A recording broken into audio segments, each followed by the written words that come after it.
In this video, we will explain how to standardize and store a piece of animation data into a database, transforming it into universal animation data, and then import it into mainstream DCC applications for use. First, let's take Mixamo Assets as an example. Download a character model with a T-pose from the official website. The T-pose is the foundation of animation retargeting, enabling more accurate matching of subsequent animation data. Next, download several animation clips. For the convenience of demonstration, I have prepared 3 animation clips here.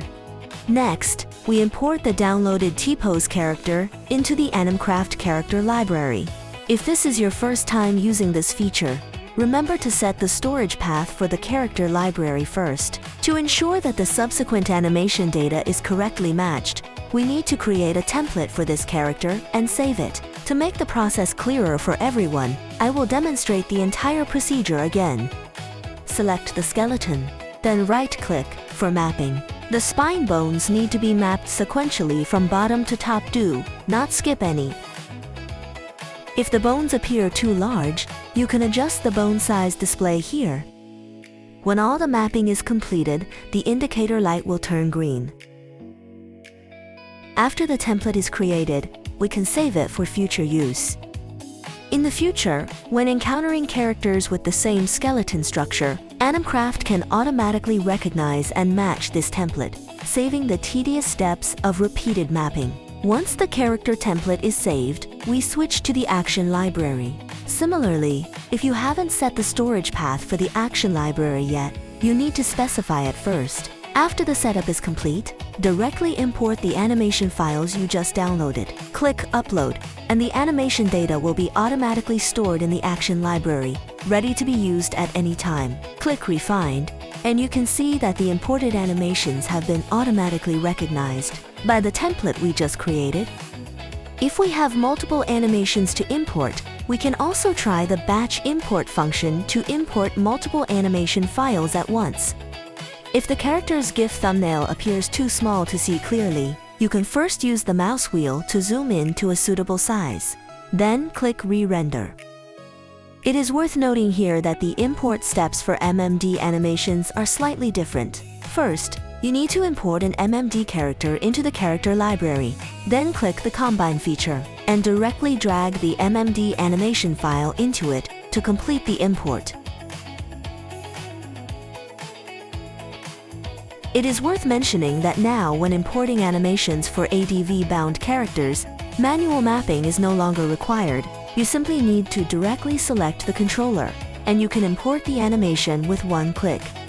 Of course, if you are using other types of Maya-bound characters, you will still need to go through mapping to import and export animations. Next, I will continue to demonstrate how to perform mapping on a Maya character and complete the import and export of animations. After entering the mapping interface, you will see 2 different icons. The circle represents the FK controller, and the cross shape represents the IK controller. It is important to note that the mapping operation must be performed while the character is in T-pose or a pose.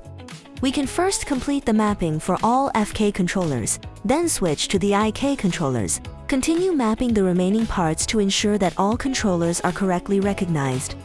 After the FK controller mapping is completed, we can switch to IK controller mode and continue mapping the remaining parts. To make the demonstration smoother, I will speed up the process here. Just map accordingly. Next, we also need to map the spine panel and the finger panel.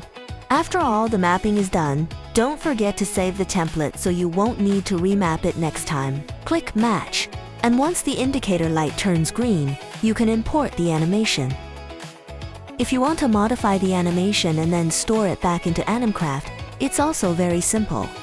Switch to export mode, click Match again, and you'll be able to smoothly export the modified animation back. The steps for importing animation are the same as before, but there is one detail to note. Before importing, it's best to check whether the frame rate of the scene matches the frame rate of the animation file. If you want to use a different frame rate, you can simply change it directly in the scene, and the system will automatically match it for you.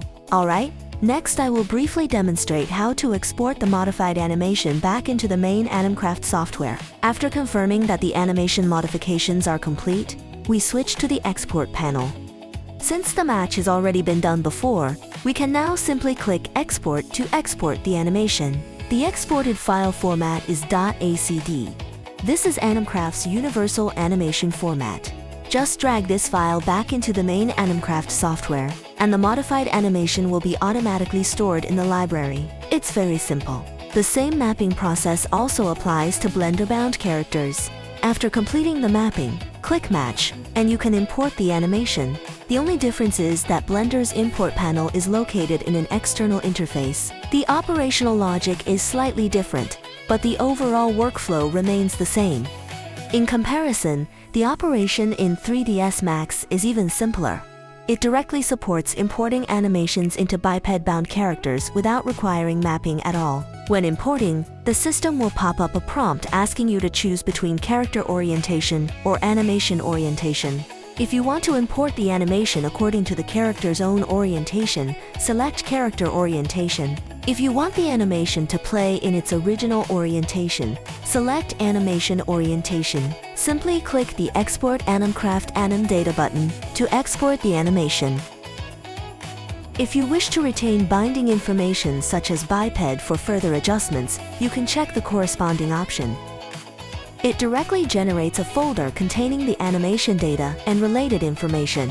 You can choose to copy the entire folder to the animation library's storage path, or simply drag the .acd file inside into the main Animcraft software for storage. Both methods work.